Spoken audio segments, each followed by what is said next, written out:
However you are and whenever you are, welcome, good people, to this planet Earth, streaming through the universe at rapidly high speeds beyond our comprehension, and yet we try every week. This is Alan B. Smith. Thank you for joining Paranormal Now this week. I'm really excited. I have tonight on Chris DePerno of Project Aries Radio from KGRA Radio, which you may or may not be familiar with. I hope that you are.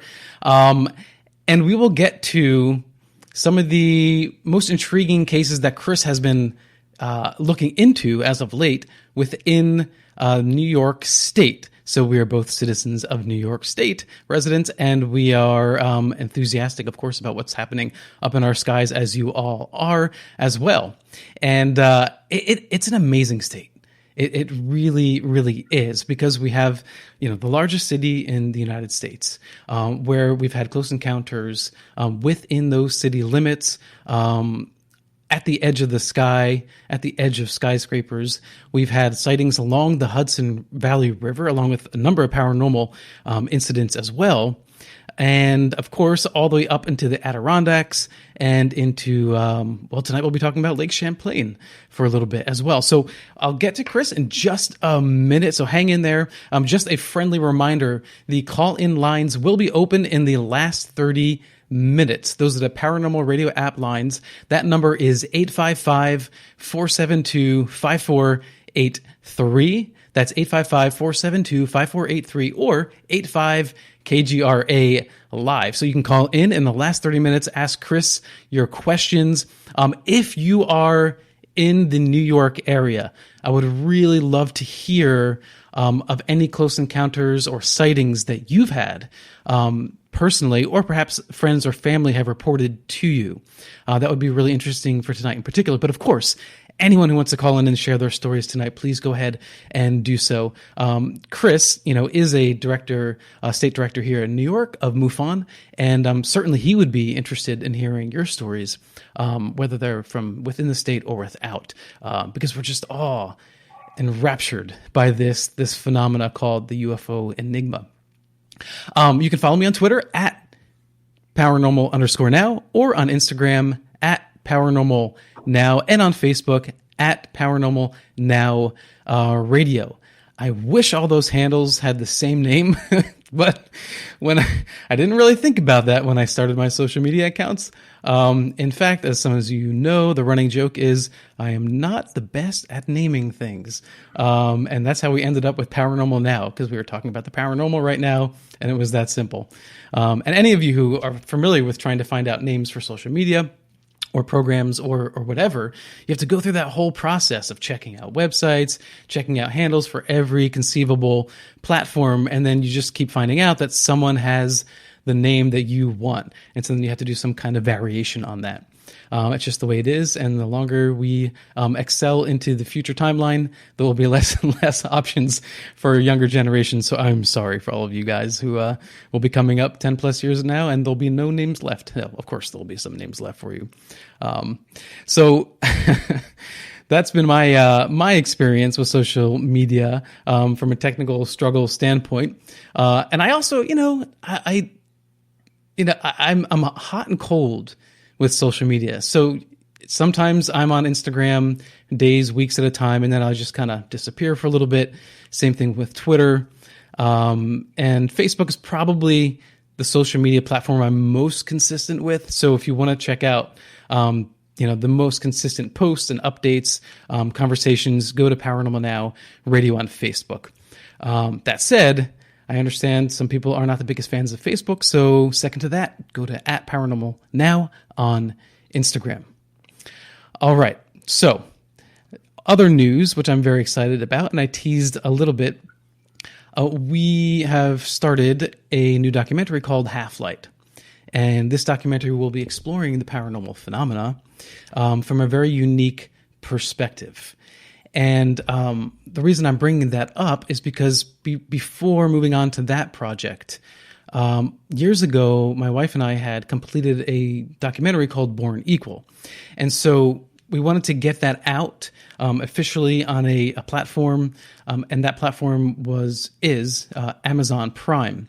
So you can catch that film, Born Equal, on Amazon Prime. And if you are a Prime member, it's free. If you are interested in anything mythological, spiritual, religious, LGBTQ rights, all of that stuff. If you're interested in it, it covers the gamut. It's a really fascinating conversation with so many experts, researchers, doctors, religious leaders that have their particular point of view on why people should be treated equally. And it's a fascinating insight into ancient history as well as U.S. history. So we cover a lot in that film. So again, if you're an Amazon Prime member, please go and check it out. And if you like it, please give it a positive review as well. All right. So with that said, I am now going to bring on Chris DePerno, who was a former U.S. Marine serving in the elite Marine Security Guard Battalion as a U.S. ambassador's bodyguard, and during that time was awarded a Navy Commendation Medal for his actions in Nicosia, Cyprus. Chris was assigned to Secretary of State Henry Kissinger's security detail while the secretary was in Sweden. Chris was also a member of the U.S. Army National Guard as an intelligence sergeant, where he was trained as a nuclear, biological, and chemical warfare technician, giving battlefield briefings on how our opponents would use such weapons against us. Chris brings his skill to the UFO phenomena as the Chief Investigator of the Mutual UFO Network in New York State. Working with a team in finding the truth, he has been on several radio shows, giving audiences information on what is happening in our skies. And so, Chris, welcome to Paranormal Now. Hey, Alan, thanks for having me on. Great to be here tonight with you. Thank you. Yeah, so what is happening in our skies? Oh, man, there is so much happening in the skies. They're going to have to put up traffic lights. It's getting crazy. It is, but there's been an XL in the past couple of years, really. Oh, it bounces up and down, but we're starting to see an increase now. It's sightings, especially down the Hudson Valley area and Long Island area. It just seems like they're scouting us out again and seeing what our progress has been doing. But we're getting sightings all over this place. You know, Rochester area, the Monroe County has gotten some.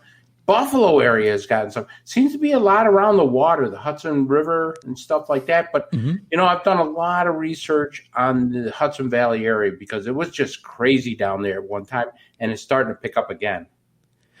Yeah, and you have this interesting thing. You think that we need to research them because you think they're researching us. There is no question they're researching us. So we better start researching them because we just kind of look at how things are progressing, how we're starting to progress with the information that we're receiving. You know, we're slowly starting to work our way toward acknowledging this phenomenon. But we have to look at what narrative that we're starting to see. It might not be the greatest narrative in the world, but it's getting to the point where we have to start looking at those certain things. And we got to start looking at what they really want. You know, if you look back at history, were we worker bees to them? The Anunnakis or whatever species came down here said, hey, listen, let's make these guys, or let's do this, or let's take them around. And you know what? That guy looks like he's got a good back. Let's put some stuff on his back and let him carry some stones up the hill or do whatever he's got to do, kind of deal. So we got to take history, look at history, but then start researching what we found out now and start putting patterns together. Right. You're familiar with Cheryl Costa. Yes. And I asked her, what do you think they're doing here? And she's, doesn't really want to offer an answer necessarily, because how do we know? How do we really know? So what have you seen in the behavior of UFOs that gives you the indication that they are researching us? I will tell you this, and I've had a lot of UFO experts who are much better than me agree with this. I think we're one big laboratory to them, one huge giant full of lab rats, and they're going to say, let's pick a lab rat here, let's pick a lab rat here, let's grab some DNA, let's grab some, eggs, sperm, whatever they want to get and stuff like that. Let's see what we can deal with. Is it all for our good? I don't know, because they haven't cleaned up our water yet. They haven't cleaned up our air. They haven't really kind of shown themselves to be, this super species that's going to come down and save it. They've kind of played around with our military a bit, trying to show what they can and can't do. It's a little frightening there. But, I'm a former major crimes detective. I did homicides and all that other stuff. And I could tell you this, if somebody came in my house in the middle of the night, took me out without my will, and started probing me with, needles and everything else, I don't call that abduction. I call that kidnapping and assault. So we have to start looking at what we are finding out about this. Maybe not so much as, put a heavy hand down, but kind of realize this is what's going on, how we as human beings, as mankind, going to deal with this type of phenomenon. I think you make and I see Rockstar in the comment section says great point, and I think they're referring to the fact that it's not just an abduction, right? It's not someone who's just kind of taken and then put back like a book out of the library. I mean, something happens to them, and oftentimes it's traumatic. It's for some a horrific experience. Alan, I've had abductees go under hypnoregression, and they have told me that their thing is so frightening they will never do it again. They have told me stories that are not pleasant. I had one guy that I talked to. He's a great guy. He told me off the record, he says, Chris, I won't talk about this. He says, that's how frightening it was. Now, I had a guy, hard-hitting correction officer. He's faced the worst of the worst. I mean, he's been in battle-tested prisons, dealing with gang members and maniacs and everything. And this guy was abducted. Him and his wife were abductees. And when they put him under hypnoaggression, and Bud Hopkins did the hypnoaggression, he started crying and screaming. And they had to bring him out. And he said, no way, I'm not doing it. And his wife, who was a correction officer also, and she's a tough cookie. She passed away now, God bless her. She said, I'm not going through it. Sorry, that's it. This is not pleasant to a lot of people. Right. Have you ever had an experience yourself, personally? You mean a sighting? I had a sighting. Yeah. I've had two sightings. One when I was a kid, and I was still skeptical about it. It was, remember when Martin, well, you might not be old, I'm an old man now. When Martin Luther King was assassinated, my father was a volunteer fireman. And, of course, with the riots going on and everything going on that way, he would have to go to fire calls. And there was a fire call late at night, and I would always, Dad, let me go, I want to go with you kind of deal. And he said, all right, you can be my siren. I'll put the blue light on and you scream out the window to tell the cars get out of the way or whatever. So I'm a young kid. But he always had this rule, you got to stay on the hood of the car. He says, you can come to the fire scene with me, but you must stay with the car. So I'm sitting on the hood of the car, and it's dark outside. And I don't know why. I mean, because I'm watching the firemen and everything. And I look up in the sky, and this incredible thing, bright light, just zooms at an incredible speed and stops on a dime. And I'm going, huh? And I wasn't old enough to swear at that time, but believe me, I would have been saying some choice words. And then it goes straight up in the air, stops on a dime again, and it pulsates.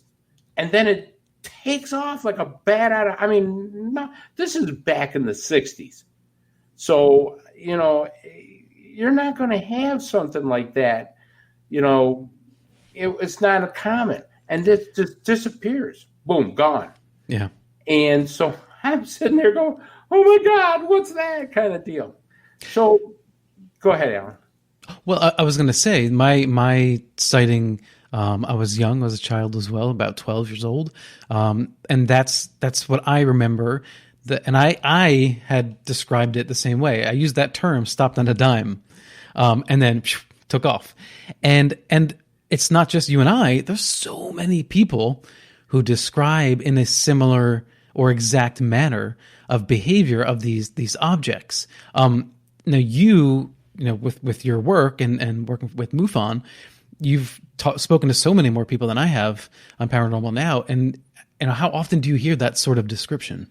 Oh, tons of times. They'll zigzag, they'll pulsate. I've had people, Chris, look, I don't care what you tell me, Chris. I'm telling you, this thing was zigzagging in the sky. It's no Chinese lantern. It's no drone. This thing didn't come from this planet. And, they're very passionate about it because they've seen some, you can tell sometimes when a person says, yeah, it could have been a satellite. It could have been this. Mm-hmm. But when you get somebody go banging on the table going, I'm telling you, this damn thing is not from this earth. It's zigzagging like crazy all around. It's going up, it's going down, and then it just poof disappears. Yeah. And if you know the properties of like Chinese lanterns or satellites, they don't react like that. They don't do that type of stuff. And so these people are almost in tears sometimes because this is awakening. They didn't believe in this stuff, and now all of a sudden they witness it firsthand. They're like going, what? This stuff is real. I've been making fun of this for years, and now it's real. And how do you know it's from off-Earth intelligence? Could it be even back in the 60s that we maybe had advanced technology recovered from Roswell that could have been back engineered? Here's the great thing. In the Mutual UFO Network that I'm an assistant state director in New York. I used to be the chief investigator, and now I'm the assistant state director. And one of the things is we network, believe it or not, the network has retired intelligence officers, retired military people, retired people who are scientists within this organization. And you can network them and say, hey, listen, here's the thing. And, and we talk to each other. And for instance, I talked to a guy who had over 20 years of military intelligence for the U.S. Air Force. And he goes, it ain't ours. I'm telling you right now. I'm not going to go tell you what I know because I'm not going to lose my security clearance. But it ain't ours, And you get another guy who's was the head, he's retired now, of the U.S. Army's future weapons lab. And he goes, yeah, that ain't ours. If it is, it's not something that I know about, and I should know about it. So you get all these different guys within the organization. But if it was ours, the way our government is and stuff, some of it would leak by now. And it is slowly starting to come out. Now, I'm not saying we don't have crafts that can do these type of things. I think we do. But I think we've reverse engineered somebody else's, invention. And we kind of like, okay, let's do our thing with it. What's the timeline for that? When were we able to unlock that tech?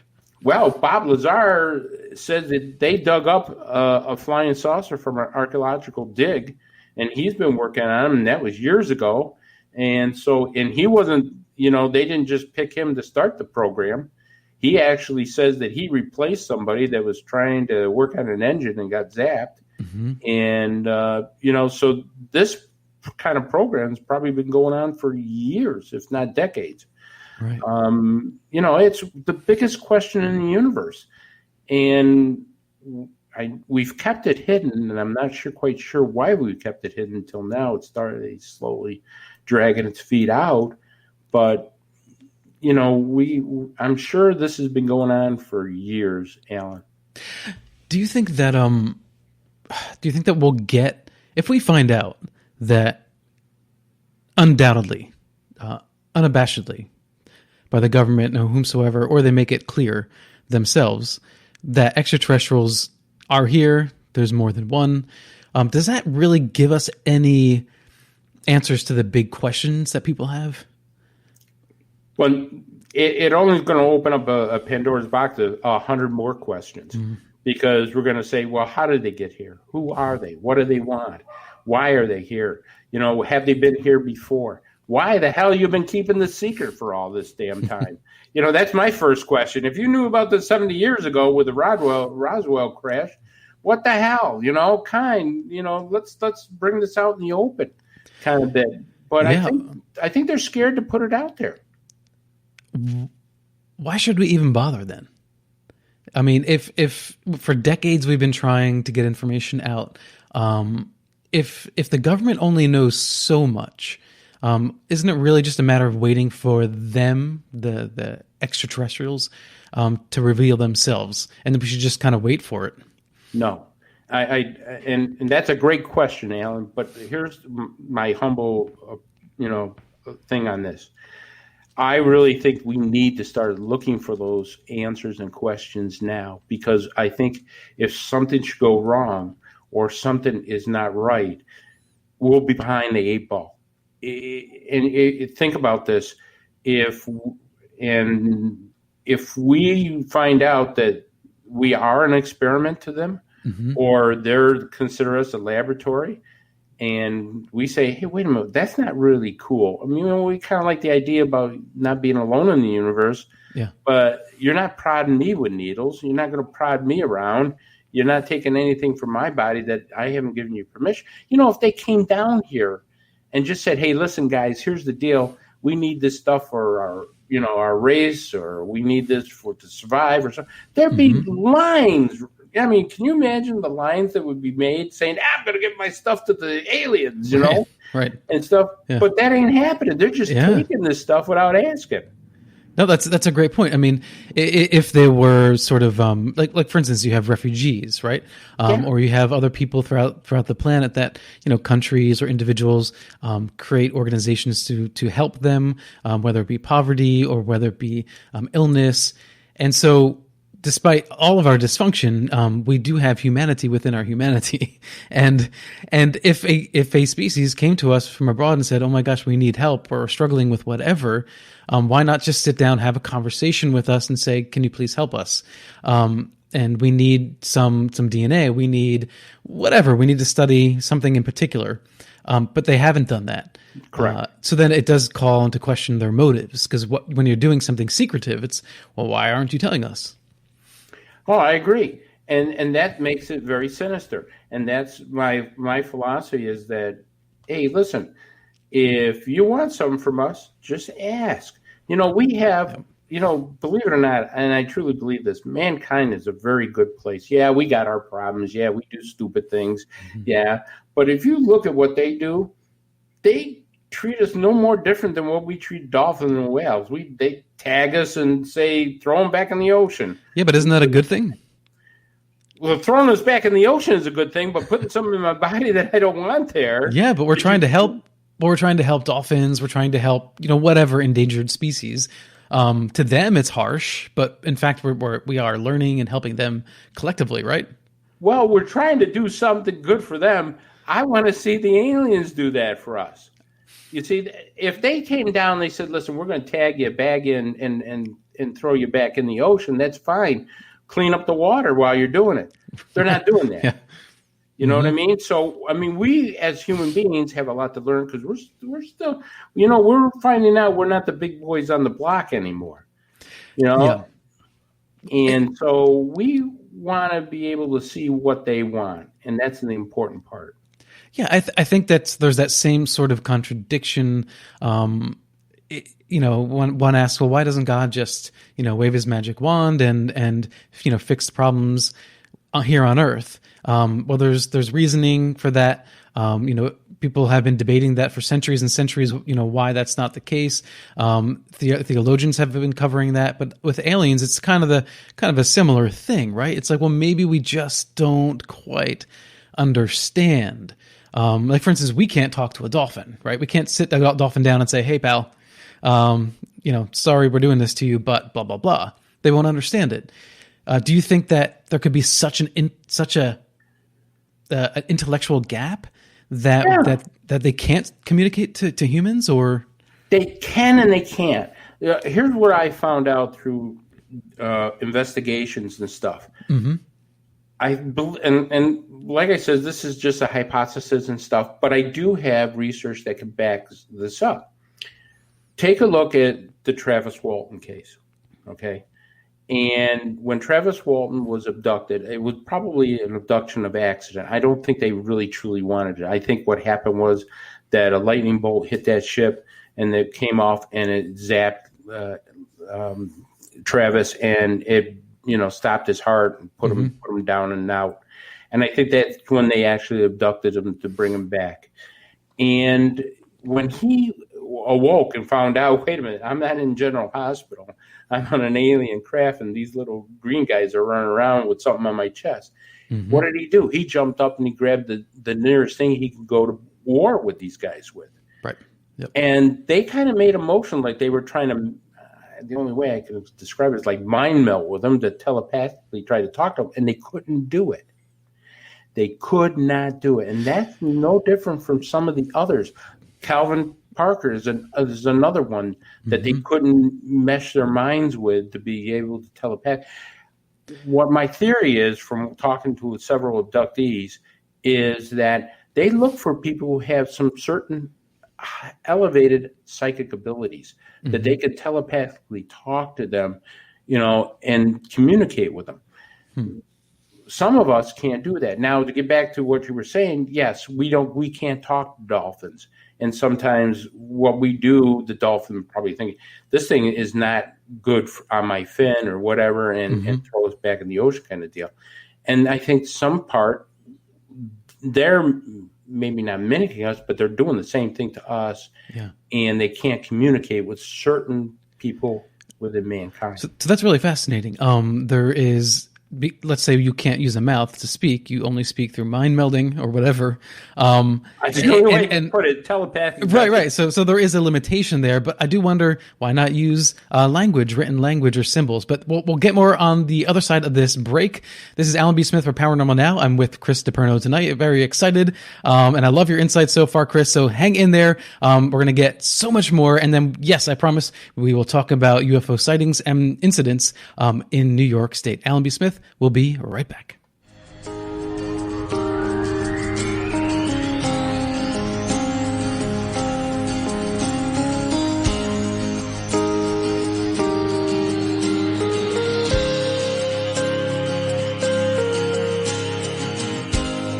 On and again, the signs keep on coming, they point to the end, but I hold on so tight.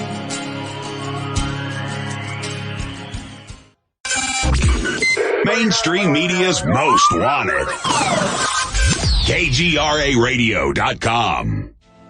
Lost in a bad way, I've gotta let you go. You're supposed to be so close to me, how mostly it goes to me, yeah.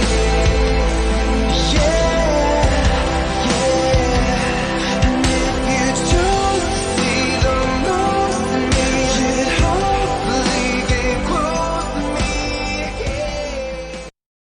Welcome back to Paranormal Now. This is Alan B. Smith. Thank you for hanging out with us tonight. As usual, every Saturday, 8 to 10 p.m. Eastern Standard Time, beginning 5 p.m. Pacific Time. Taking us out of the break was Septembrio. If you're not familiar with Septembrio, please go check them out. Their music is beautiful. I was speaking with Michael 8 of Septembrio, and he teased that I only like his ballads.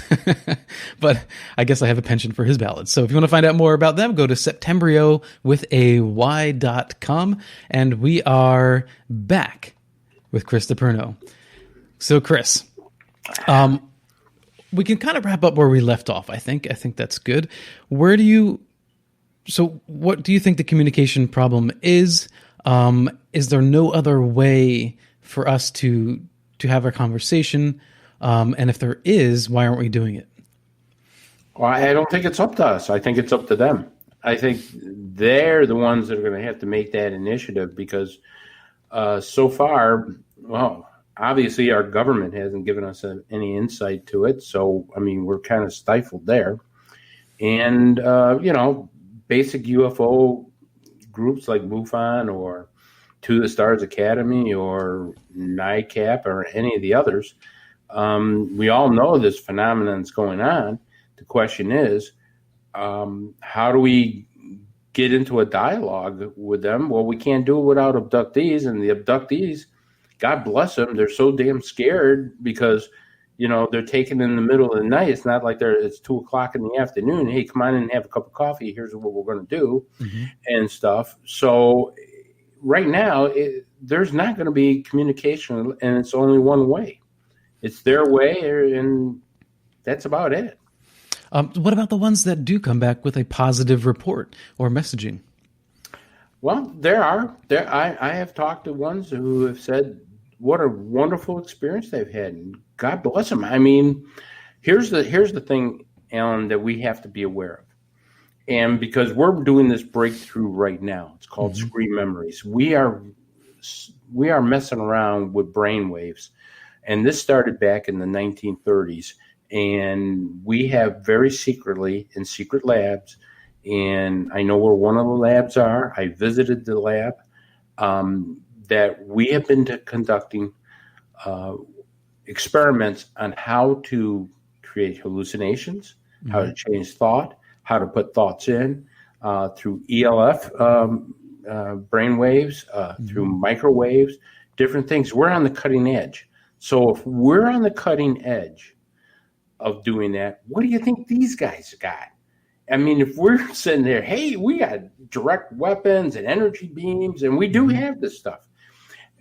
If we have the ability to alter a person's thinking and be able to implant hallucinations into a person or heat up their bodies or do things, these guys are so much more advanced. They can make something so horrible and make us think we went to go have ice cream. I mean, they can put a screen memory in us, and they have. Because the thing is, some of these people said, geez, I don't remember but bits and pieces. Then they go under hypnoregression, and they go, whoa, what the hell is going on here kind of deal. So, yes, have people come back and said, yeah, I had a great experience? Not as many as the people who have said they've had a horrific memory, or when the screen memory is dropped, through, counseling, therapy, and hypnoregression, they said, wait a minute, this wasn't as good as I thought it was. Yeah. So you have a little bit of balance there. You and I shared the same concern. We were talking about this earlier, how it seems the intelligence community, military, may be sort of appropriating the UFO phenomena in a way to justify funding weaponry or black budgets or what have you, because there has been this change in tone. Everything now, and it's legitimate from a military and a defense standpoint. It totally is legitimate that there's a potential threat, and we need to be prepared for that. So that could be a legitimate response, but we are also it's this drumming over and over and over again that it makes you kind of wonder: are they appropriating this issue for their own ends? Money. Right? And do they even believe, or are they just thinking, we can make use of this? Well, first of all, we started with encounter. Okay, if you've seen the military's narrative or how things have been put to us, well, we've had this phenomenon. Okay, then we've had encounters. Then we're going to this word threat. Oh, the word threat. Then Fravor comes out and says, hey, what they really did with me and my Super Hornet was an act of war. We're going down this path, and there's a reason we're going down there. Because first of all, God bless them. They're patriots. I will not say anything bad about them. Mm-hmm. But guys like Lou Elizondo, guys like Dave Fravor and stuff are loyal to the United States government. So here's just a theory. So I'm saying, listen, guys, we got to start putting out this UFO thing, but we want the narrative to be our way. Mm-hmm. And we're going to do it in a way where, maybe we can pick up some more money. Maybe we can get our defense budget bigger. Mm-hmm. Maybe we can create the Space Force, which probably isn't necessary. So let's change the narrative. This is done all the time in any type of I don't care if it's police work, military, corporations. When you need to have a certain goal done, you change the narrative and watch and see. Now, you know what happened to Fravor? Been happening for the last 70 years. I would have said back in the 70s when they were shutting off and turning on our nuclear weapons, that's an act of war. Can you imagine if the Russians did that or the Chinese did that? Yep. We'd be screaming to God knows where. But we called it an encounter back then. We kind of said, this is poo-poo, and we'll kind of put it to the side. But now, because a Super Hornet gets its radar shut off because it was trying to lock on this thing, that's an act of war. So that's a narrative that we're going down. I agree with you 100%, Alan. I think it's because we're looking at a money trail. Could it be a win-win, though?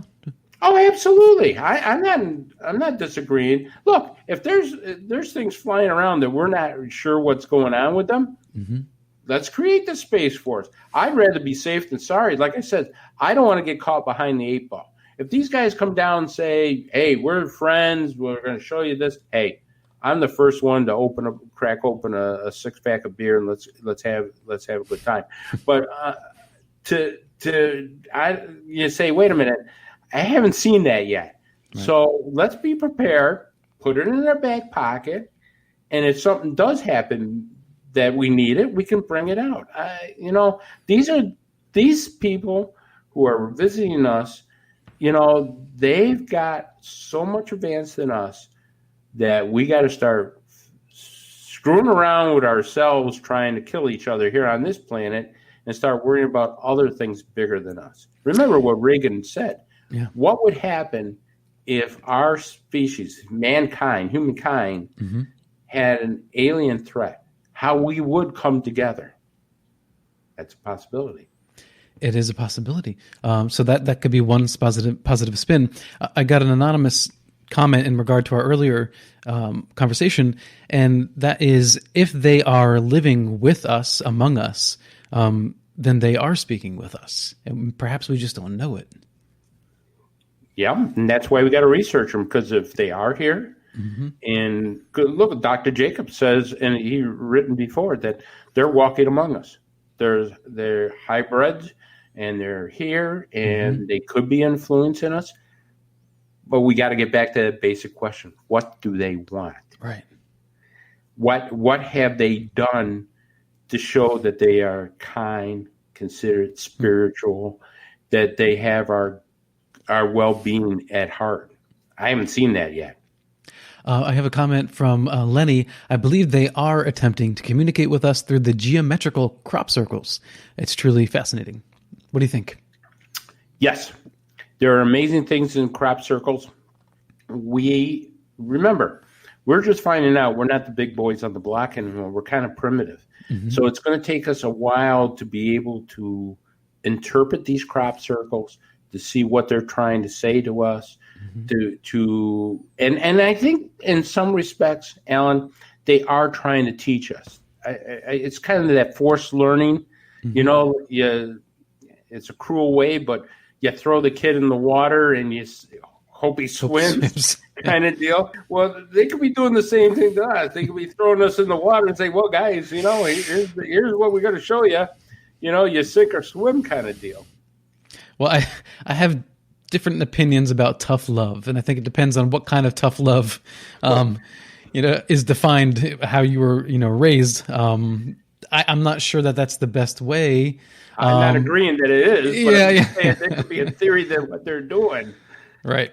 Well, and that's another point. There is that sense of sort of being inconsiderate, but and inconvenient. But we, are convenienced by having you on tonight to talk about New York State, which is what I, really want to get to. Sure. I've lived here over 15 years now. Grew up in New Jersey, and it's there's something magical about these skies. Now, unfortunately, here in New York, in the city itself, there are far too many nights where I can't see the sky. you see but a few stars, maybe Venus. The other night, Mars was super bright. It was the only thing coming through that haze. And, so I'm not as fortunate to be able to look up as often as perhaps you are. So why are there flaps? Why are there, a series of UFO sightings that occur, let's say, along the Hudson Valley or other parts of New York? Is there something special here?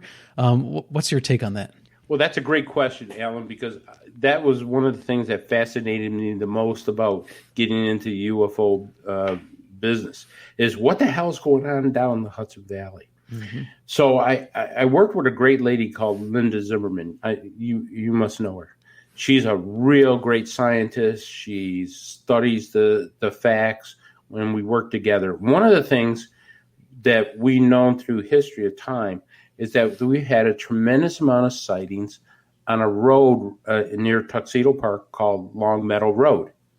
And we couldn't figure out why, because it's a residential area. Now, we weren't getting abductions in that area. It wasn't landings, but they were kind of hovering over the road area. And a lot of people would see sightings over there. We said, what the hell? Why? What is the attraction there?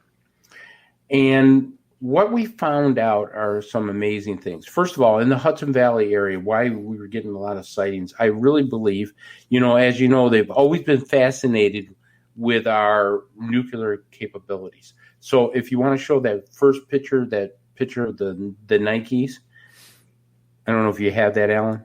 Yep, I'm looking for it. Oh, okay. The Nike miss. Well, yep. Here you go. Years ago in Westchester, Rockland counties, they quietly put up all these Nike missiles. But here's the thing. You say, well, okay, it's no big deal. Nike missiles. What's the thing? Mm-hmm. All right. The thing is that they changed the site from non-nuclear missiles. They put in 18 nuclear-armed Hercules missiles. I'm just going to interject. I'm going to interject real quick, Chris, before you continue. For anyone listening to the live radio, if you want to see any of the images Chris is referring to, you can tune into KGRA Radio on YouTube or KGRA Radio on Facebook, and you can follow along. Okay, go ahead, Chris. No. So they put in these right along the Hudson River, right in Rockland County, Orangeburg area, Westchester. They had 18 nuclear-tipped missiles that were protecting New York City. Mm-hmm. And the UFOs were absolutely attracted to them when we started seeing a bunch of sightings, when we had these nuclear missiles there. And so that was one of the things that we discovered. And we were able to find out that, these things were happening. So the other thing that we found out about Long Meadow Road, and you could keep that picture there for the people there, is we found out there was a secret nuclear power plant. Now, everybody knows about Indian Point down there. Everybody says, oh, yeah, the triangles are hanging around Indian Point, which is true. There's been a tremendous amount of sightings around the Indian Point nuclear power plant right by the Hudson River. But what people didn't know on Sterling Forest, which is right near the Sterling Forest Renaissance Festival, Union Carbide built they called it a research center. But within the research center, and you can see in the picture, it's built right into a mountain. Into the mountain was a nuclear reactor. Mm-hmm. And nobody knew about it. Very few people knew about this thing. The only reason I found it is because I had to go to this. I checked with the Tuxedo Park Library. I checked all over. I talked to all people. Mm-hmm. They go, Chris, there's no nuclear reactor here. And the reason I even started looking at it that way is because I was talking to a person who was a witness to a very close encounter down there. He says, I keep getting this humming sound, and it's got to be coming from that nuclear reactor. And I asked him, I says, what do you mean, the one at Indian Point? No. That one that's just down the road about a mile. I said, pal, there's no nuclear reactor down the road. There's a nuclear reactor down the road, damn it. And I go, okay, I'll check it out. So I went to the libraries, and they said, we don't know what you're talking about. And I went to the Historical Society, and there's a nice lady there, and I said, hey, listen, I'm here just on by chance. Have you ever heard of a nuclear reactor in this area? And she just kind of looked at me. And, of course, being the police officer that I am, as soon as she looked at me and didn't answer, I went, okay, I'm on to something here. What's happening? Yeah, what's happening here?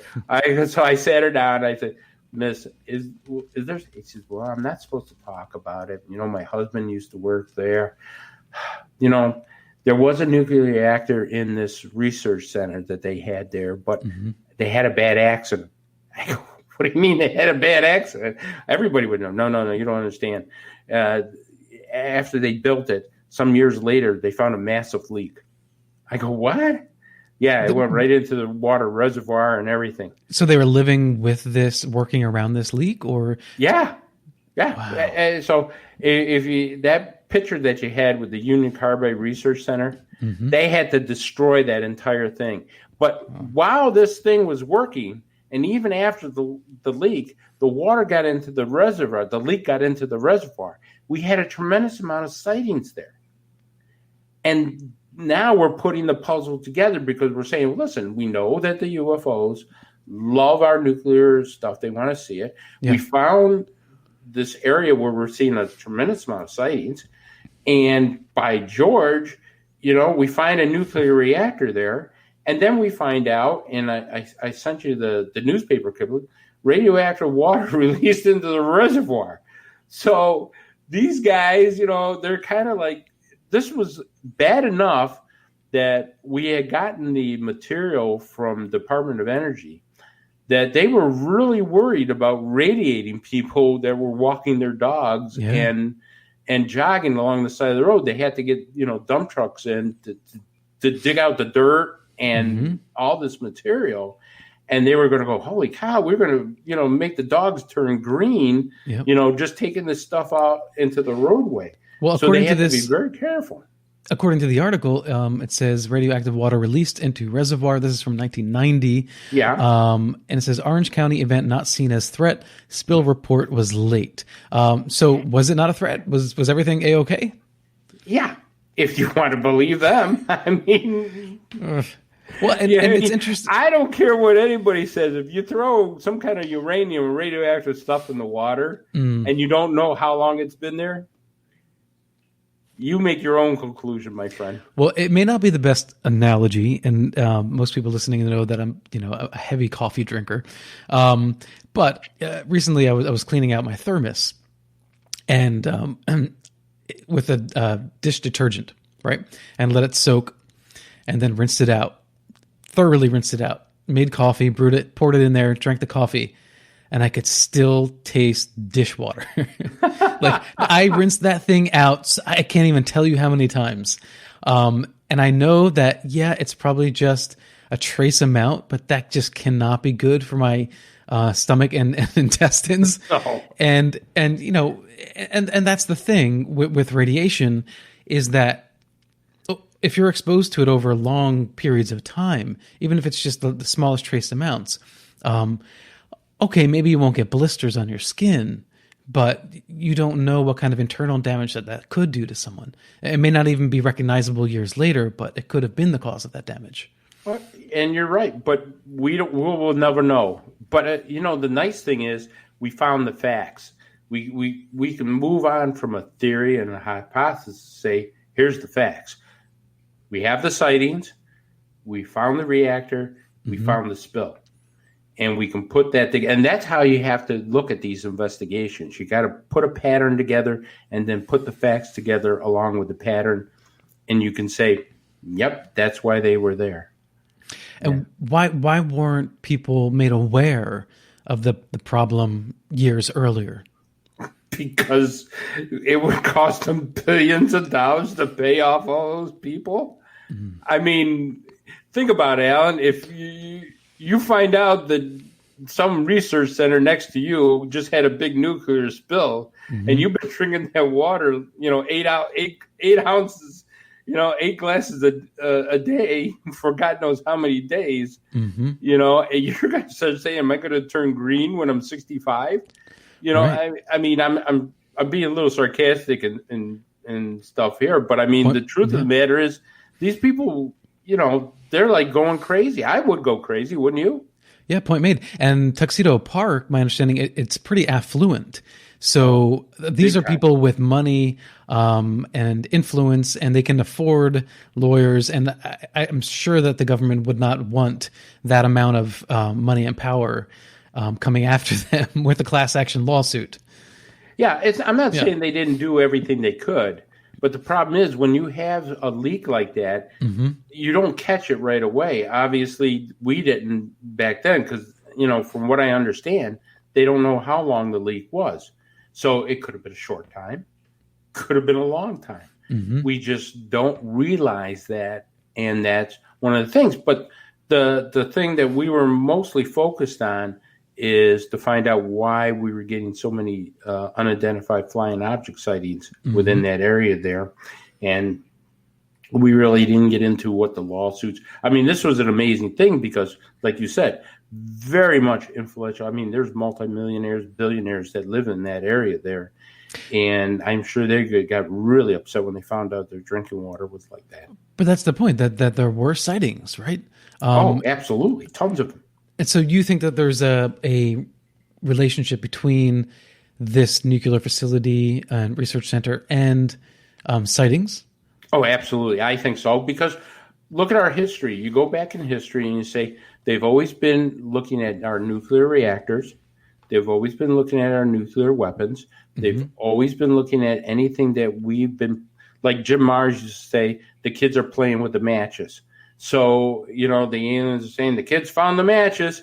Well, we've got the matches all over the Hudson Valley, and that's just the tip of the iceberg of what's down there. We haven't even gotten into the stuff that we found with gravitational anomalies, the Druids that built all kinds of caverns down there, the magnetic anomalies that were in the same type of situation that the Nimitz had off the coast of California.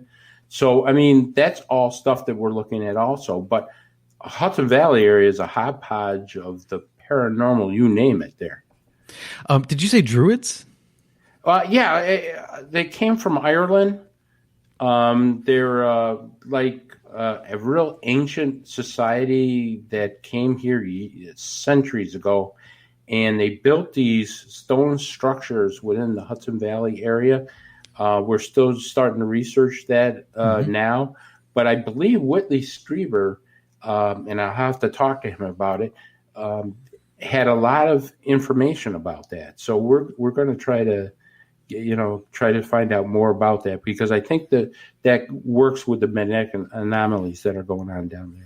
Okay, so Druids and caverns and magnetic anomalies. It sounds like a road trip. This is Alan B. Smith.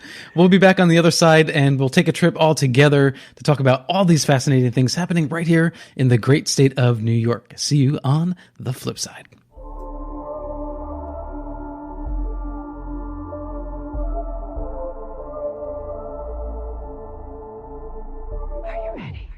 I am the ocean and you are the sky.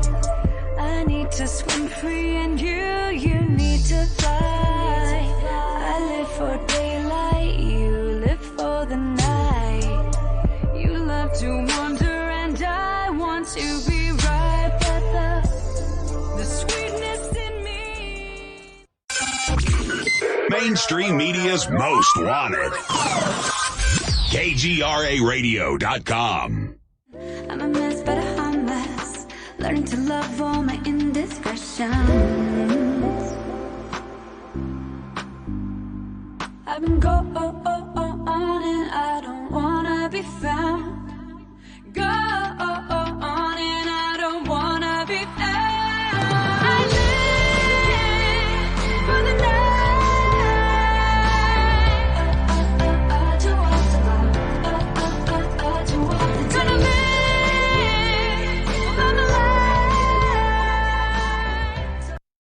Welcome back to Paranormal Now. This is Alan B. Smith. With me tonight is Chris DePerno, hanging right here live on video. And that's right, if you're listening to KGRA Radio and you want to see us in live Technicolor, you can go to YouTube, go to KGRA Radio, or on Facebook, KGR Radio, and not just this show, but other great shows like Project Aries Radio that Chris DePerno is the host of on KGRA, Behind the Obsidian Curtain, and so many other fantastic shows.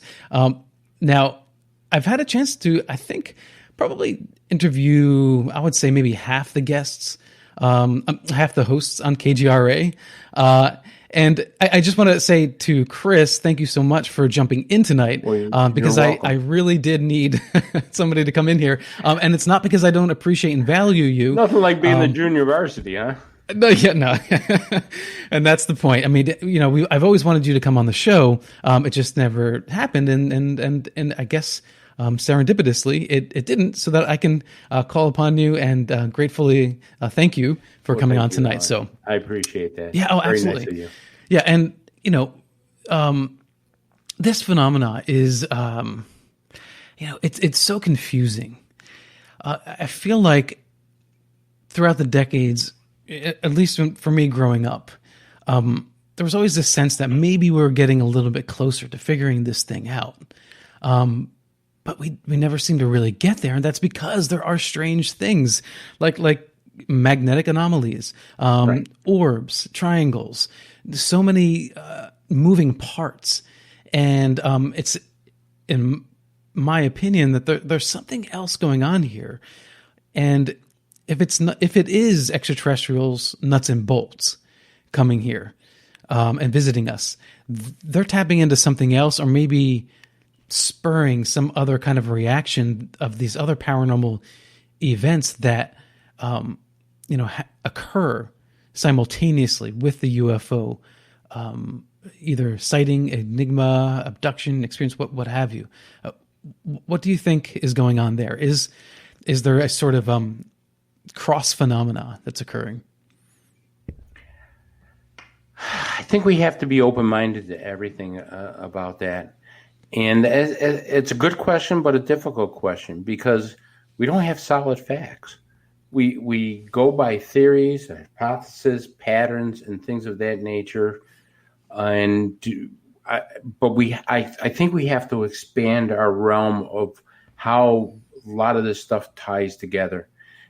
We haven't gotten to that point yet. I think the ufology field is just starting to open up to it.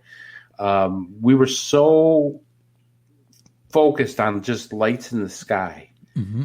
And we're just now getting to realize that's not a big thing anymore. We got to push that to the side and start looking at things like physical effects from people who've had encounters. Abductees, we have to start looking at their side effects. What has been done to them? Mm-hmm. What illnesses have come about? What are the long-term side effects? For instance, abductees, believe it or not, and nobody talks about this, but if you talk to abductees after a period of time, they have side effects. They just don't come back normal all the time. Some of them are good side effects, some of them are bad. For instance, some people have had greater psychic ability. Some people I've talked to can't wear a watch, can't get near a computer. They've short-circuited a computer. They can't wear a watch. They can't do certain things. I have other people who've had terrible side effects. For instance, I've talked to abductees, terrible dehydration problems. Matter of fact, one of the most famous ones is Travis Walton. He had dehydration problems. And some of them continue to have this. I talked to an abductee whose dehydration problem was so bad that he actually has a bowl of salt by his bed. And he keeps dipping his finger into salt from time to time for some reason, and he can't figure out why, because he's never done that before. After his abduction, he had such a craving for protein that he ripped open a pack of hot dogs raw and ate them, and he couldn't figure out. He says, "Chris, I hate hot dogs."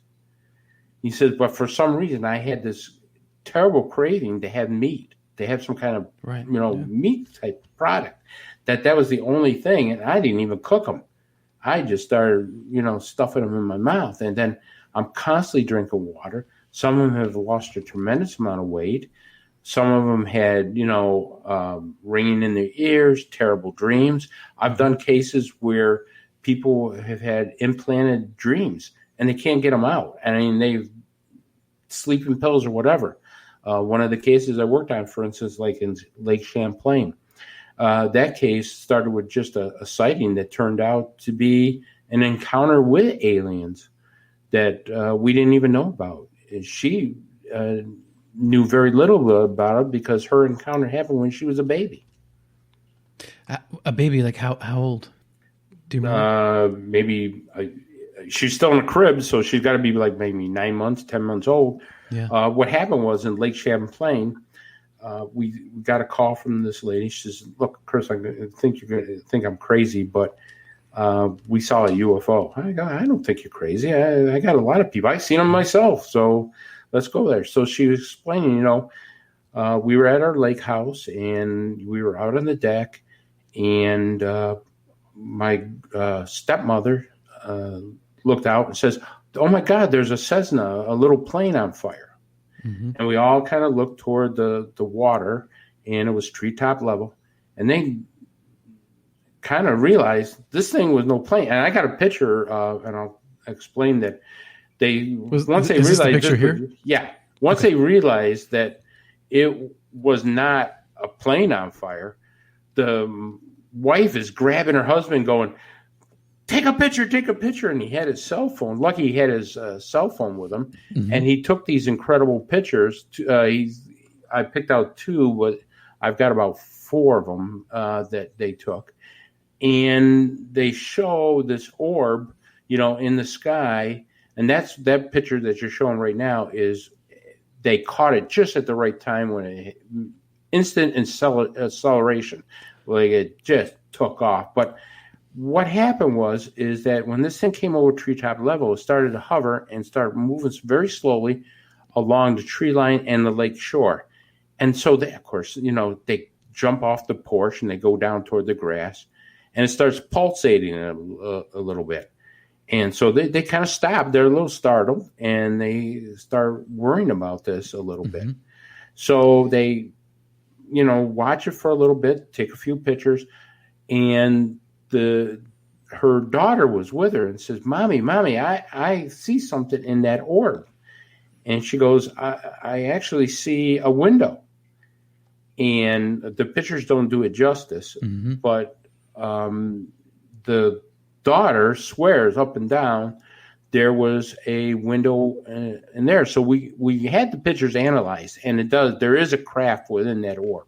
There's a structure within that orb. So it's the real deal. Now, go ahead, Alan. I was going to say, does the color in the picture represent what they saw? Yes. It was an orange, bright orange orb. We first thought, well, maybe they saw a Chinese lantern. Not. But here's the kicker to this story. Mm-hmm. So as I'm interviewing her and we're telling this story, she says, Chris, I knew I was going to see this. I go, what makes you think, why would you think that you were going to see a UFO? I mean, you're out at your lake house. The last thing I would be thinking about is going out and looking for a UFO, And she goes, no, you don't understand. I know when they're coming. And I kind of went, okay, you got to explain that one to me. So she goes, well, when I was a baby, my mother actually had an alien encounter. She was late at night. I was in a crib. And, of course, she doesn't remember this. Her mother's telling her this story. And she goes, she woke up in the middle of the night, and there was a telepathic message that said, we're not here to hurt you. They walked over to the crib. They just looked. They didn't pick the baby up. They didn't pick her up or anything of that nature. But they were there for maybe 15 to 30 seconds and then vanished. Boom, gone. And the mother always kept telling her the story. You had an alien encounter. You had an alien encounter. And so, as an investigator, I got to keep an open mind, but I want to verify this story. So I got a hold of the father. He verified the story. Got a hold of other family members. Yep. She's been telling this story for absolutely years. This is not anything new and stuff like that. So I told her, I said, well, okay, tell me more about, I called her back and I said, tell me more about this. Well, since I got older, I started having these implanted dreams. These are dreams I would never have. I go, well, explain to me what the dreams are. It says they don't come all the time, but at times of a terrible nuclear war. Now, I have nothing to do with the military. I have nothing to do with aerospace or military. Well, I'm not interested in any of it. And I'm not a depressionist. I'm not somebody who, would think about this stuff. But from time to time, I will tell you I have such vivid dreams of a nuclear war, and I cannot get rid of them. Sleeping pills, whatever, I still get them. Yeah. So she truly believes that she was implanted with these type of dreams, with her encounter with aliens when she was a baby. And she has this sixth sense now that if there's going to be an encounter, I will know about it. And so we did skate, and like I said, we analyzed the pictures and everything, and they're just, spot on. That reminds me of the work of Stephen Greer. Mm-hmm. Is this, do you think it's a similar thing, that something that some of us are just able to do, to call down UFOs or sense when they're coming around? Well, I talked to people who can do it. I talked just before your show, I talked to a person on my show who does the CE5. I've never experienced it, so I can't tell you. I've never called them down. I can tell you that there's people who said, and this is proven fact to me because I went down to the Hudson Valley area to a very credible person. I'm not going to give him the name, or I'm not going to give what he does, but I will tell you he was in charge of a large organization, extremely credible.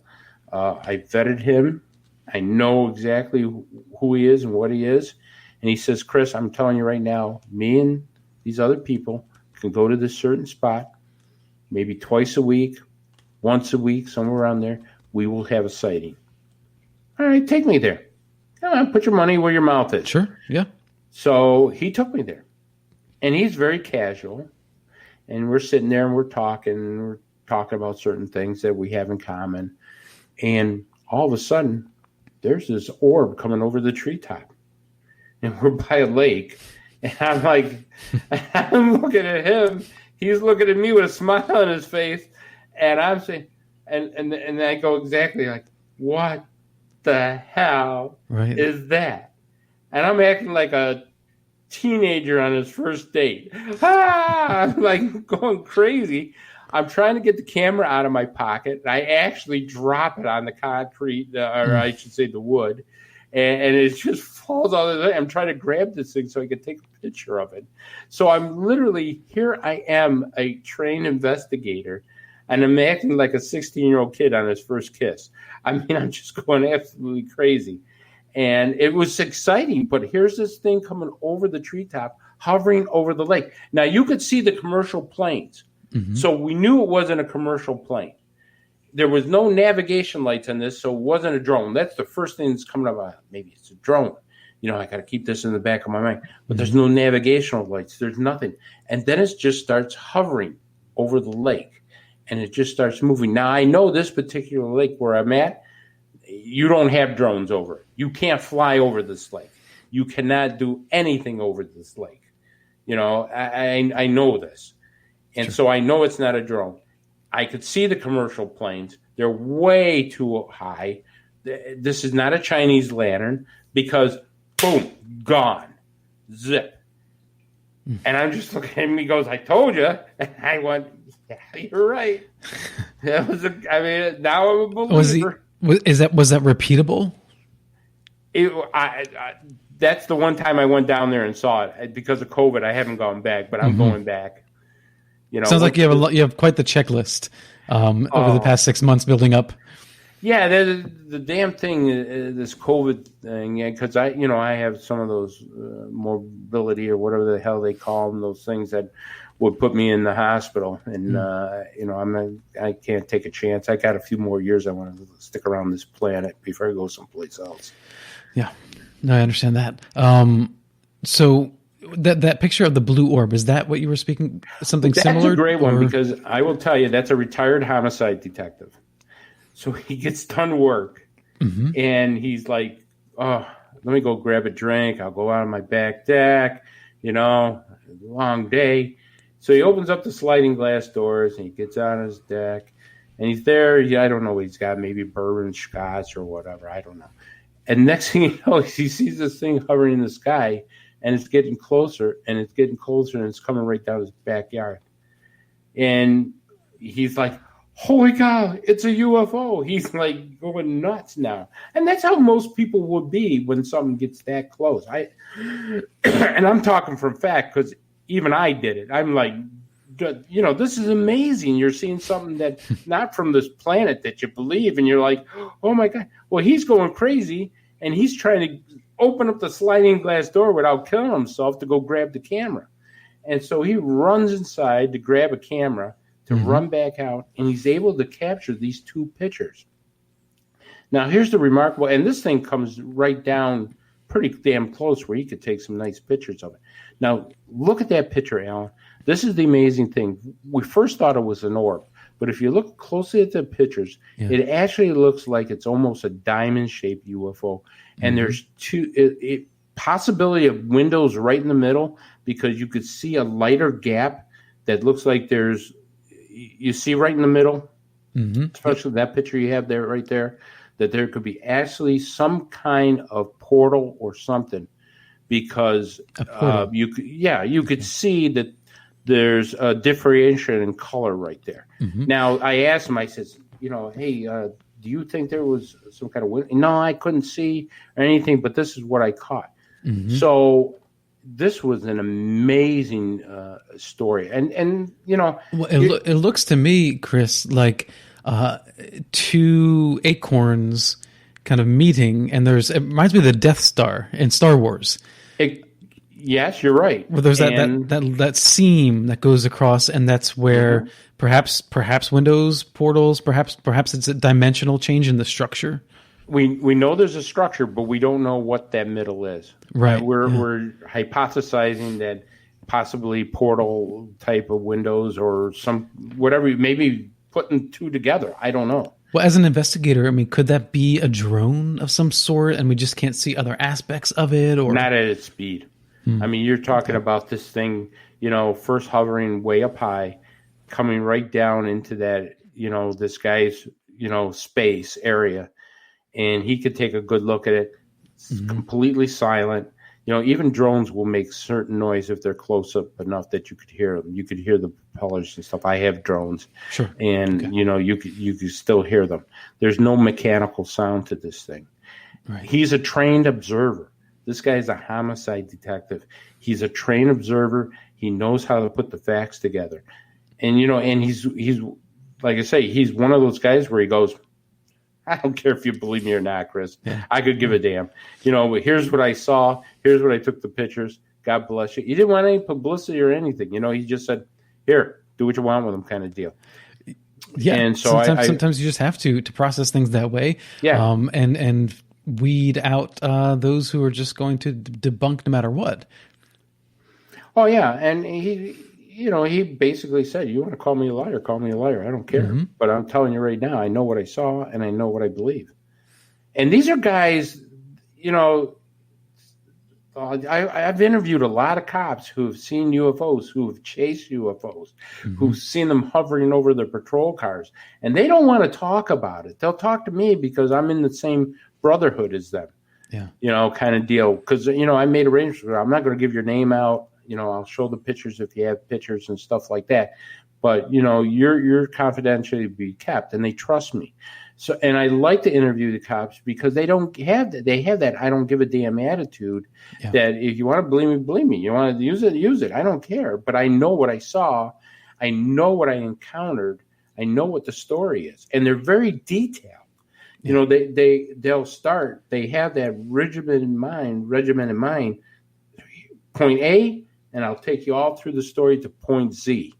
And that's fantastic when you get that. So I like working with those type of people because they open up to me and you're able to get such good information.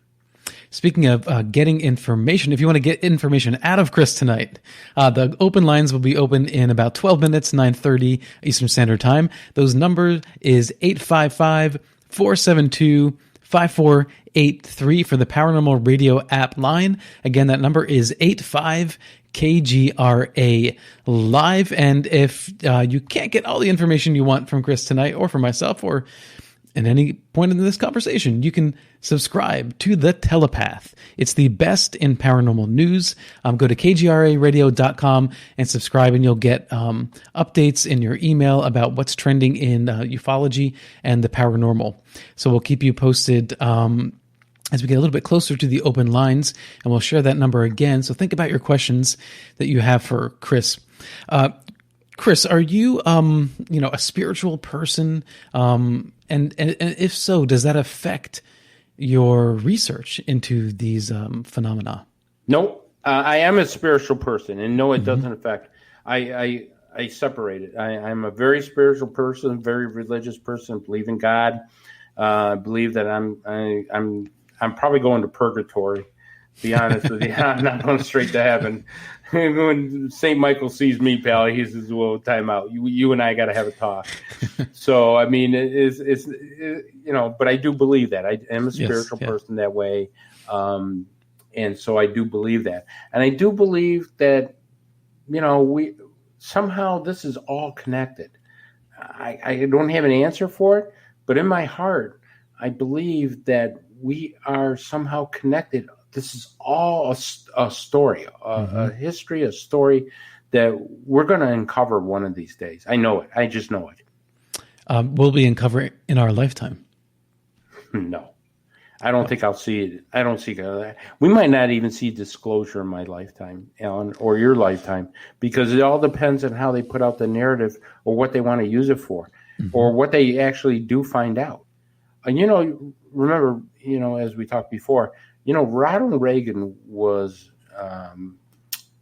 briefed on the alien question. And remember, he was told, this species found this and this, but this last one here, these guys are hostile. And that's the one you have to really worry about. What is he talking about? Well, the last one is hostile.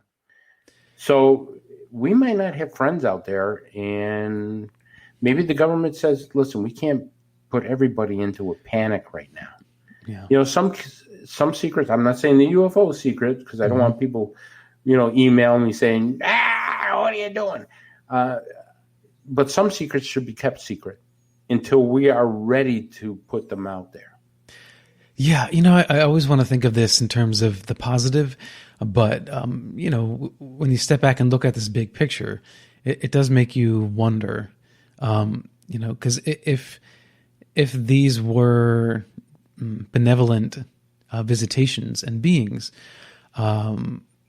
perhaps we wouldn't be so scared. Our government wouldn't be so concerned about what's going on out there. And ergo, what happens if you tell the public that there is a potential enemy that we can have no control over? We're defenseless.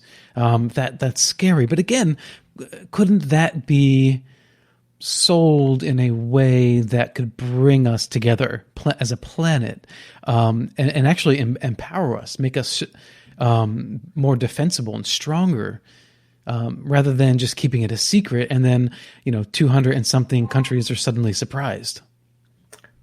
You know what? I'll give you a decent analogy why I don't think we do it. You ever seen the old movie not War of the Worlds, The Day the Earth Stood Still? Remember, as the alien gets out of the craft, and he comes down and he goes into his pocket and he pulls out this strange device, and it's really supposed to be a good thing. Well, what do? They shoot him. We're still at that primitive stage. I mean, think about this. If we let out and said, hey, guys, there's hybrids walking around through the streets. We don't know who they are. Somebody's going to grab a gun and go out and start hunting hybrids. Am I right or wrong? No, that's a really good point, actually. It's like if you announced, if you have got pictures of a Bigfoot, let's say, like video of a Bigfoot and you told people where you saw it, you would have some crazy people going out there and doing irresponsible things. Absolutely. Yeah. Alan, they got programs called Killing Bigfoot. I mean, it's know. not. Yeah, it's Just right the on just the title alone. Yeah, It's like, but why? I mean, they got it on the television going, okay, there's a Bigfoot out there. We're gonna do a television program about going out there and shooting the thing. I mean, they had like 4 or 5 mountain men going with shotguns out in the woods. First of all, this thing can throw like an 800-pound log. So do you think this Bigfoot is scared of a shotgun? Second of all, those guys couldn't hit the broadside of a barn. If you looked at them, one of them looked like he was going to have a coronary if he walked 5 feet. I mean, well, come on. I mean, I'm a big guy, but I mean, give me a break here. But I mean, people were crazy with this stuff. Yeah. Well, we did have the UFO hunters, and that name didn't get the same reaction. But hunting Bigfoot, it does have a different implication, and I think that. Yeah, they said killing Bigfoot. They didn't even go to hunting or let's find Bigfoot. They went killing Bigfoot. Right, and so the point is that there are people out there that would do irrational things. So I think that's a fair point to be made. Yeah, you have some sketches here that you sent that are really fascinating. So I'm going to put this first one up here. Where is this from? This is an incredible case. Mm-hmm. So I get a call and from a person who says, Chris, could you please interview this person? Sure. We believe he's had an encounter or abduction or something's going on. So I meet this guy. He's really, really a nice guy. And he goes, Chris, look, things have been happening. But when I was a young child, I was playing in Tully, New York with another person. And we were on the second floor, and this house is in the woods. And, we're on the second floor, and it has a big window to this bedroom. It's almost dusk. And he turns around and he says, as this guy and I, and we're young kids at the time, and he's a multiple abductee. But this is his first encounter with anything of paranormal thing. Mm-hmm. And he says to me, as I'm at this thing flew up to the window and it hovered right there. And we got so scared, we just about ran into the walls trying to get out of there. But I was face to face with this thing. And if you go back one picture, right there. And so I asked him, I says, well, draw what you think it is. And so he draws this picture right here. And it details the body, but it doesn't detail the face or anything of that nature. And so I says, you know what? Let me ask you, would you be open to hypno-regression? Let's try it. He goes, sure, let's do it. So on our team, we have a person who does hypno-regression. He's a therapist, a licensed social worker, but he is an expert in hypno-regression. Mm-hmm. And he put this person under hypnosis.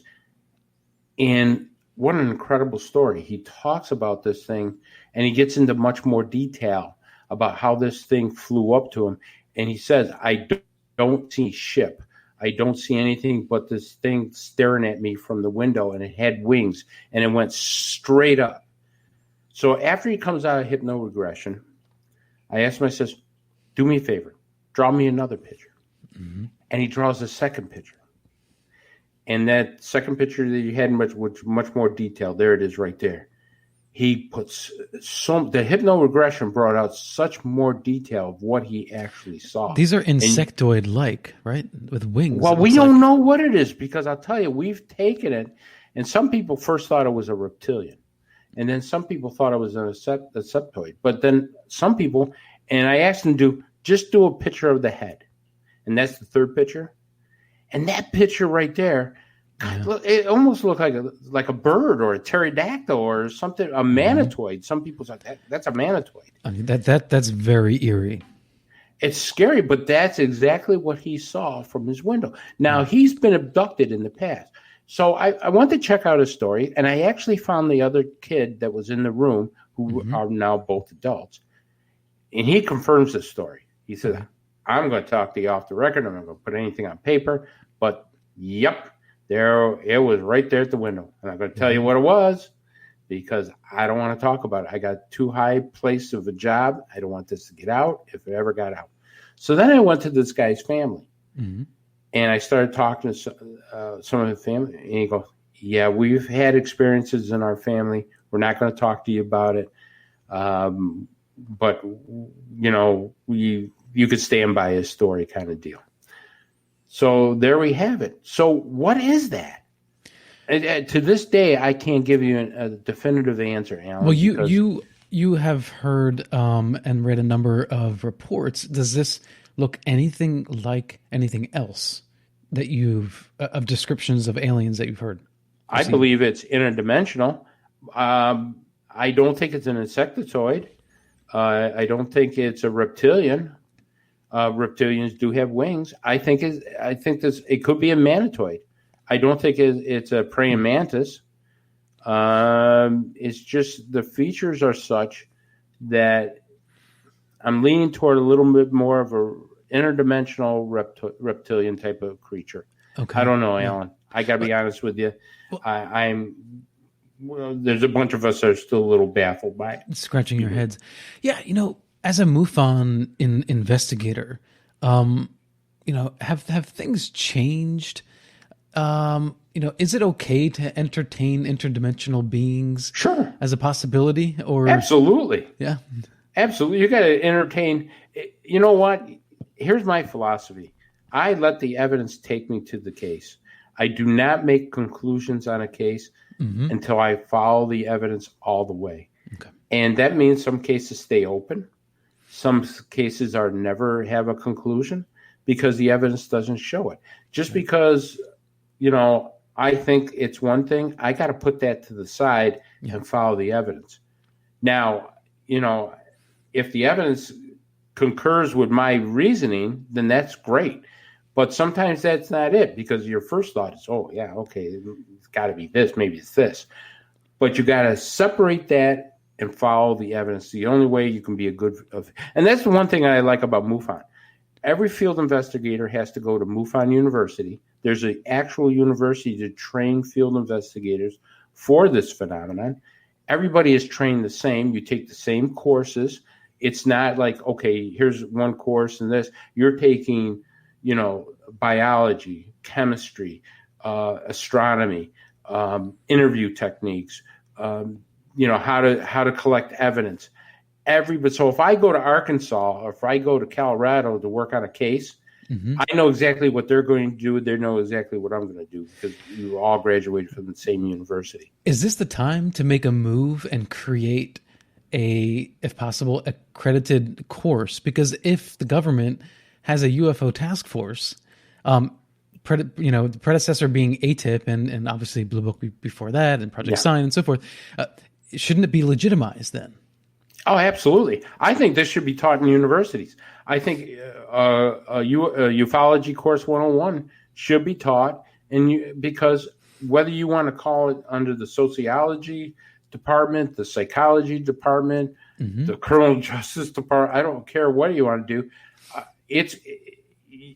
People are interested in this. They may not want to admit it. Like when I was a cop, I'm not going to sit there and say, to my detective partners, oh yeah, man, I'm really crazy about UFOs. I want to learn all about them, because they're going to go see the police shrink, will you? That just doesn't happen. But people are more in tune to it now than they were years ago. And they're, I truly believe the best way for this to progress, let's start teaching we teach everything else in our universities. Why not ufology? Yeah, I think that's a great idea. And if any of you have anything to teach us tonight, you can call in the Paranormal Radio app line, and that's 855-472-5483 or 85-KGRA Live. You can call in the Paranormal Radio app line and talk to Chris DePerno live here and ask him your question. And if you have a story of your own, please call in and share. And again, if you are in the New York area, I am very curious to hear about your specific event that you encountered or witnessed. And that said, speaking of encountering and witnessing, on Halloween night, we will have my father, Alan R. Smith, historian and retired Marine, to come on and discuss the history of Halloween, followed by an hour and a half of spooky open lines, which means anything strange that has occurred to you and you want to call in and share that story, let's do it. We're going to hang out on Halloween because most of us can't get out and do parties anyway. So let's have a paranormal party together. So that means there's an hour and a half. So if you don't call in and share your stories, it's just me. And I was talking to Carl recently. I thought the contingency plan is, we can do like a sci-fi teleplay until callers start calling in. So here's the thing. When you call in, you will enter to win free KGRA merchandise, a t-shirt and a cap. Of course, the caveat is we need to get 7 callers. Once we have the 7 callers, then all that called in will be entered to win the KGRA t-shirt and cap. So I hope you'll hang out with us that night. That's from 8 to 10 p.m. Eastern Standard as normal. And then we have our first caller. I'm going to bring on the air Jim from British Columbia. Jim, how are you? Hello. Hey, hi, Jim. Welcome to Paranormal Now. Hello? Jim, can you hear us? I can hear you. Okay, very good. Pause. We have about a 1.5 second pause. I've called in before. I know this. Well, go ahead, Jim. Oh, am I on the air now? Yes, you are.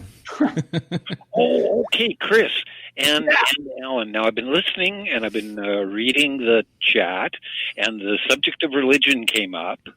And I think what we need is we need to define some words. Now, I was raised an atheist, and I got a degree in engineering, and then I called myself an atheist in my early life. But I got into the paranormal, and I found that I was an experiencer.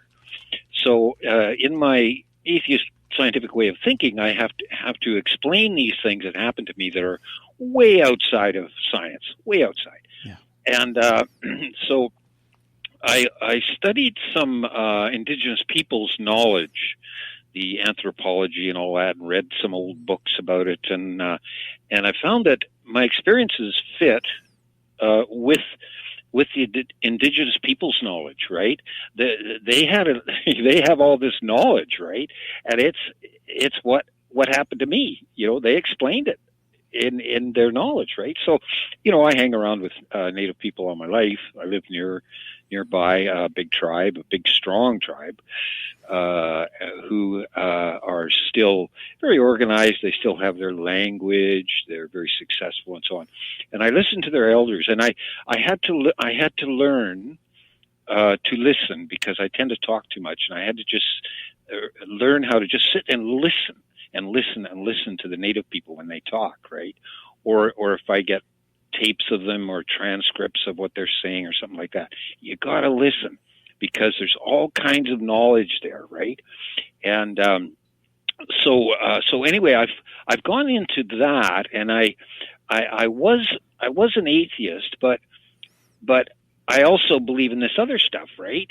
At least I've experienced it. I know it's part of the universe. It's true, right? Sure. So the question becomes, am I still an atheist? So I go to meetings with other atheists, and we start talking, and we're talking philosophy, really, and we get into this stuff, and then all of a sudden the atheists start telling me that I'm not an atheist, right?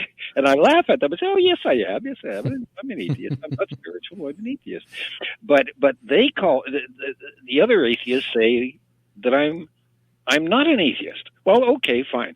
So then I go and talk to my spiritual friend. This is a friend of mine who's very spiritual, and she lives up in the mountains, and she's very much into the Native knowledge and culture. She's seen Sasquatch, and she's had all kinds of experiences. And I have also had paranormal experiences myself up in the mountains. Now, she calls herself spiritual, but I say, well, no, I'm not spiritual. And yet we have had the same experiences. So what people say, what words they use to describe themselves are not necessarily the reality as I see it. So I let people say what they're going to say. Mm-hmm. And then, take, for example, Chris Bledsoe. He's had all these paranormal experiences. And I listen to him, and I'm thinking, yeah, I get it. I believe him. I really do believe him, even though he's a very strong Christian, and I am not a religious person. Still, I agree with him and I believe him. It's just the way he interprets his experiences, right? So my interpretation of my own experiences are wide open. I simply say, well, I don't know. And I'll tell you some of my experiences. For example, this is, gosh, I've had a lot, but here's one, for example. I was hiking up in the mountains, camping up in the mountains and hiking, and I came back to my camp and I saw some bushes moving at the side of the road. So I stepped forward with my hiking stick and I poked it into the bushes. And the bushes began to shake in a bigger circle and then ran away from me. And I could see that there was this entity, I call it, running away from me through the forest. And I could see the shape of it because of it. What the entity looked like? Pardon me? What did it look like? I'm getting to that. You see, I couldn't see it. It was invisible, but it displaced the forest as it ran away from me. Now, this was so peculiar. I thought it was an invisible Sasquatch is all I could come up with for an explanation for my experience. However, when I went online a few years later, I found all kinds of people. I've got, 10 or 15 other people who have experienced this thing, which we call the predator. And you can, it takes a little searching, but you can find other accounts of the predator. It's a Sasquatch-sized entity which runs through the forest. It's invisible or partially visible. It likes to stand and watch people. It likes to run at people and run past them. It likes to run, it seems. It's independent of gravity, and it has been associated with UFO sightings in the same area at the same time. Now, I found now probably 15 other accounts of this creature, but it's so peculiar that people don't want to tell their story. It's so peculiar because it's invisible, right? So is this is the same creature that you came across, you think? I can barely hear you. I'm sorry. Is this the same creature, do you think? Is it the same creature? That you came across, yes. Yeah. Oh, okay. Yes. Many people describe the same thing exactly. And it does the same things that it did in my case. Like, for example, it will stand and watch you until you notice it, and then it takes off. Okay. And also, it's wild stuff, man. We call it the predator, and you will have to kind of have to search around for it. Now I'm just trying to think. They had one of these things at Skinwalker Ranch, and it walked right between a bunch of guys. They got a lot of things at the Skinwalker Ranch. Sure. Yeah, and in their case, it walked down into a lake, and everybody saw it, and it displaced the water in the lake, and it was the size and shape of a Sasquatch, but it's invisible. So that's one of my experiences. I've had a bunch of other ones. I've met spirit animals. Jim, let me ask you, because earlier you had mentioned being an atheist and some people denouncing your atheism for you. The most conservative definition of atheist, I just looked it up here, a person who disbelieves or lacks belief in the existence of God or gods. Now, that doesn't, include Bigfoot or ghosts or UFOs. It kind of leaves the door pretty wide open there for a multitude of other possibilities. So are you an atheist in the strictest sense when you say you're an atheist? Well, I'm an atheist in that I don't believe there is any controlling superintelligent entity in the universe running the whole universe. I don't believe in that thing. Or also, I don't believe in this, what is it called? The consciousness, one consciousness in the universe. I don't believe in that either, although I've done experiments in non-local consciousness. I'm aware of that, and I've done it with other people as, you must refer to that. But I do go so far as to say, yes, consciousness is non-local, but I don't think there's any great super consciousness in the universe. No collective consciousness. I have no experience or evidence of that thing, that entity, which would be a godlike. Can I ask you a question? So, Let me ask you a question. Do you believe in miracles? Miracles. I've witnessed them. So, I mean, do you Yes, believe in them? I have had experiences which you would call a miracle if I Okay. describe it to you. Now, first of all, I'm not insulting you, nor am I trying to change your mind or anything. But let me just ask you this question. If you believe in miracles, who do you think are creating them? Have you, you've witnessed a miracle. Okay, so if you witnessed a miracle, who did it? We're getting into a theological I know. debate. I just got to ask that question. Yeah. Okay. Go A ahead, Jim. miracle saved my life. Literally, I would have died. But what happened was a voice yelled in my ear. I obeyed the voice and did not die. Now, the voice was maybe 2 seconds ahead of my impending death. It warned me and told me what to do. I did what it told me to do, and I did not die. But the voice was my own voice. So was it a miracle? Was it a God who saved my life, or was it my own ability? My own ability, my what's the word for it? My ability to see forward in time that saved my life. Was it that? Well, Jim, I would say yes. I'm right. I mean, remote viewing, I think many of us, appreciate as a very real or possibly real ability of humans. So yes, perhaps sometimes we're really messaging ourselves in a way. And I brought this up before. One of my favorite movies is Interstellar, where the ghost turns out to be his future self, trapped in a time anomaly. And so I'm with you, probably more than Chris is. I'm not sure, but I refer to myself as a spiritual agnostic and part-time atheist, because I can't seem to land anywhere permanently. But Jim, I thank you so much for calling. I have to get to the next caller. But before we go, just give you a quick chance. Do you have a question for Chris?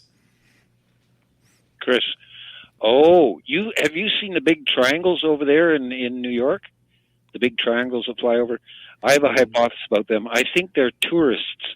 I think the big triangles are occupied by alien tourists. I also think there are 100 different kinds of aliens, and I think those are tourists. They're just having a look because they drive slow. They don't care if anybody sees them. They're just looking around, and that's all they are. All right, Jim, thank you so much. I'll let Chris answer that question, and we'll get to the next caller in a bit. Thanks so much, Jim. I really appreciate the call. So what do you think, Chris? There's a ton of triangles around there. I have not seen a triangle. I have seen spears, orbs, as they're commonly called.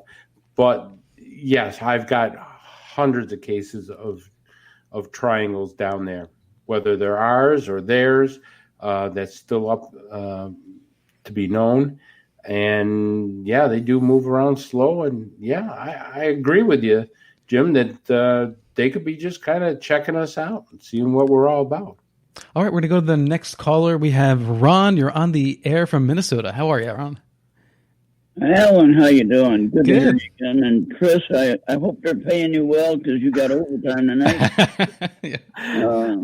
But anyway, Hi, Ron. How you doing? I have a question about stats and actual sightings. I got an opportunity to interview Cheryl Costa on Tuesday on my radio station, and we had a really good talk and had a lot of fun talking to her. And she mentioned, her big book that she has, of all the stats. And I'm telling you, I'm trying to figure out what really helps. Is it the stats that you calculate out and you figure out something is there from the reports, or do the report, are you believing because of the numbers, or do you believe the stats because of the sighting? In other words, I haven't seen anything that I can verifiably say is UFO. I believe no. I know that they're there, but I haven't physically seen one that I can, except for one that I saw on a video once that I took that I couldn't explain. What do you think, Chris? I did something I couldn't explain. But Ron, the hotbed of Southwest Minnesota, and I don't see any UFOs. well, let me explain. There's a lot of people who believe in UFOs. They haven't seen one. And I was skeptic until I saw my second one. because, as a kid, I didn't. Here's the deal with the stats. First of all, Cheryl Casa is a phenomenal researcher, and she does an excellent job. And she's good friends of mine. We actually live in the same area. I've spoken to her several times. She's actually been on my radio show. She does incredible. Her and Linda, I want to give Linda credit too, because they're both phenomenal researchers when it comes to this thing. Yeah. Now, here's the thing that we use in not only our research, but what we get is every time a case is assigned to us, MUFON headquarters actually gets the original case. It comes through the computer system that MUFON has, and we get a case. And that case is assigned to a state, and it'll be assigned to the chief investigator or myself or whatever to give out to one of our investigators. Here in New York, we have 14 investigators, 2 ERT people, a photo analysis person, and we're now building a library to do research and intelligence. And what we do is we get stats, and we'll have, we have seen that our stats are usually been 14 cases a month. Now I have jumped from 14 to 28, 37 cases a month. Now, not all of those are unknown or alien crafts, but the percentages of cases, not only are we getting more people, that means more people are, looking out in the skies. They're saying, hey, I want to see if there's something, and they're reporting it more. That's great. That's awesome. Then we investigate those cases, and let's say out of 20 cases, I'm just picking a number there because we've gotten much more than that in a month. But let's say in 20 cases, we could say, well, out of 20 cases, there are 12 that are natural phenomena, airplanes, drones, Chinese lanterns. Then there's a few cases in there that are, we don't know what they are. Swamp gas, maybe bolt lightning, maybe thunder in the sky, anything of that nature that will say it's not a craft, but it's not, anything of that nature. But then there's that 5 out of that 20 that are, it's not from here. That's what I could say. That there's something so remarkable about in those cases that either there's a picture or the witness or whatever we follow the evidence to. There's a certain percentage, and it varies from month to month, that we can't explain. It's the stuff that we have seen is just incredibly incredible. That we go, what the hell? Right, Ron, have you ever tried to call down a UFO or bring on your own sighting? No, that's don't want to go there, right? my neighboring state is South Dakota. A lot of weird stuff happens over there. Mm-hmm. And then I have Iowa, Iowa and North Dakota. But North Dakota is a weird one. But as I'm driving, I look in the sky all the time. Of course, Amanda always tells us not when we're driving, but usually I do anyway. I can look at the road and the sky at the same time, Yeah. And I don't see anything, and I keep looking. I got my little video thing going on my phone. I got my phone on my desk, and I can get the live video shot of the sky, and nothing shows up. And it's like I'm disappointed every time. But, Ron, thanks so much for calling in. We only have a few minutes left. Oh, yeah. All right, thank you. All right. Good show. Absolutely. Take care, brother. Have a good night. And thanks for everyone for tuning in tonight. I've really enjoyed our conversation with Chris. But Chris, before we go, quickly, are there druids in caves in New York still? That's a good question. Yeah, and I'm going to try to find out as soon as this COVID craziness gets over. I'm going down to that. There are some stone anomalies down there that we've heard all kinds of things about. We do know that actually there's been programs on these things, that the Druids have actually built these things all through the East Coast right up into New Hampshire, and they're periodically. And we need to know what they're all about. Now, there's a story that I won't give the person's name. I don't know if it's true, but there's a story that a person went in, had some psychic ability, was an experiencer, went into one of these kind of built structures, and actually had communication with an extraterrestrial. I got to talk to that person and kind of see what the whole story is. But if it is true, maybe that's the answer to your question. Maybe that is a form, a way of communication. Yeah, that's fascinating. And maybe if we keep at it, perhaps we can decode what is the most effective means of communication. And if we do, then maybe we'll be able to listen better. I don't know. Maybe that they're leaving it up to us to figure it out. Yeah, I think so. I think you're right, Alan. I think they are trying to make us grow up and not give us all the answers and make us work for it. Right. Chris, if you people want to find out more about your show, and so where do they go? Well, they just go to KGRA Radio before your show. I'm your what do you call it? The prop man before the big star comes on, the junior varsity. So I'm the Project Aries show on Saturday nights. I do a 1-hour show just before the great Alan Smith comes on. So I kind of warm up your audience a little bit, and so you could take it from there. But we have fun on our show. Yeah, well, I abashedly accept your compliments. Thank you, Chris.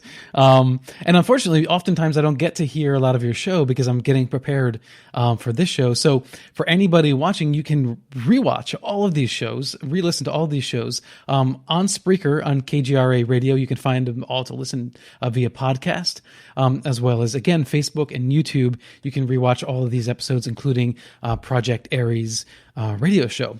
So that's it. Thank you so much, everyone, for tuning in tonight. I've really had a fantastic time. And, I have to plug my own documentary just one more time before we go. So if you're interested in anything religious, philosophical, mythological, and LGBTQ related, please check out Born Equal on Amazon Prime. And if you do like the documentary, please leave a positive review. I really appreciate it. Chris, thanks again for coming on. Thank you, Alan. Absolutely. This is Alan B. Smith for Paranormal Now on KGRA Radio. Special thanks to our KGRA Head of Operations, Eric Brager, and our producer, Bill Skywatcher. Until next time, everyone, live in the mystery.